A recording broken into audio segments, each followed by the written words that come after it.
Hi friends, today with new technologies and easy methods to memorize the things. So we'll see how to memorize the whole Bhagavad Gita or poems. There will be so many poems in languages, especially how to memorize all those things effortlessly. Today we will learn. Okay, so here there are two things. Now poems has to be memorized or remembered same as it is, and later we have to understand those things, right? So which one is important, whether remembering or understanding? So this conflict goes on in the mind. So one part of the brain tells, first you memorize, then we'll see about understanding. But another point of the brain says, first you understand, then we'll see, it's not required to memorize. So what happens, both there will be conflict, confusion will arise in the mind.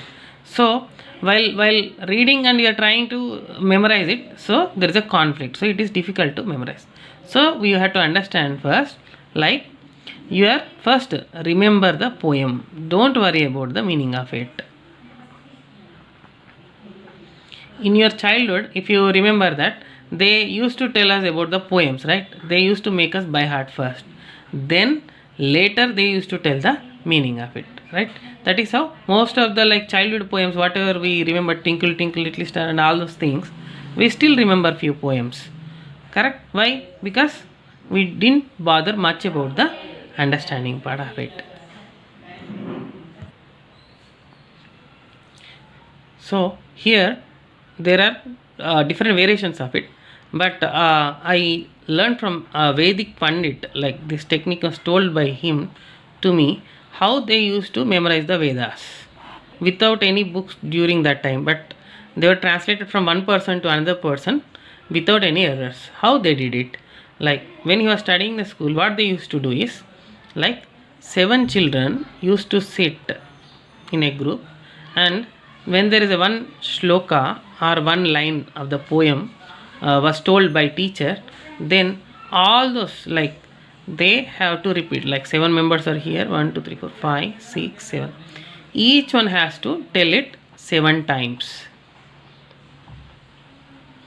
Okay, then later again, without teacher help, then they have to say it 7 times. See, there are so many permutation comments used to happen, because one person is telling 7 times, then other person 7 times. That time they will be listening. So there are so many times they were listening. So it was going effortlessly into their subconscious. For example, how we learn singing a song, we listen it so many number of times. So naturally it will go to our permanent memory. So here what is the main thing is, you listen it more number of times, correct? So you might be not knowing exactly what the meaning of the lyrics, but simply keep listening. So that's called, in ancient times, what they call is Sravana. Next is Manana. Manana means it is repetition. Next is Nididhyasa. Nididhyasa is application or understanding it.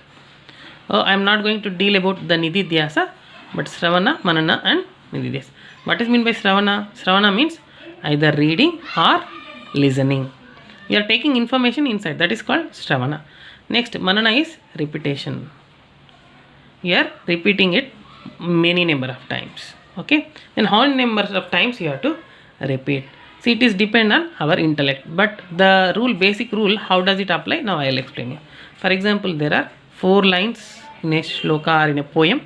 So how to take that into permanent memory? Okay, so first read this 7 times by looking at it. Okay, next what you have to do, by closing your eyes, again another 7 times. Okay, remember, this is by looking at it, you are reading it 7 times. Next, closing your eyes, again you are doing it 7 times. Next, again do the same process, this also 7 times, by looking at it 7 times and without looking at it 7 times. Then what you have to do is, next you have to do 1 2, first line and second line together, you have to do again 7 times. Okay, now next go to the third, follow the same process, and then what you do next, include 1 2 3 lines and do it 7 times again. Follow the same process. Next 1 2, sorry, now you have to do the fourth one 7 times by looking at its sloka and without looking at it 7 times. Next last one is 1 2 3 4 without, by looking at it 7 times and by without looking at it 7 times. So it will directly go to our permanent memory. See, it appears it is difficult, but it goes to the permanent memory very very easily. No need to have any concentration. It happens very automatically because you are repeating it many number of times. It goes to your permanent memory very very easily. Sometimes you may feel little boredom that why I have to repeat it, but when you get the boredom, then only your gate to the permanent memory gets opened. This is a very very important point, you have to get it. When our permanent memory starts entering is when you feel boredom. You remember how you listen to a song, you listen it so many number of times, even when you got bored still you listen to it. So that's how it goes to the permanent memory. That is the power of boredom. Don't see boredom as negative. This is the very very positive thing.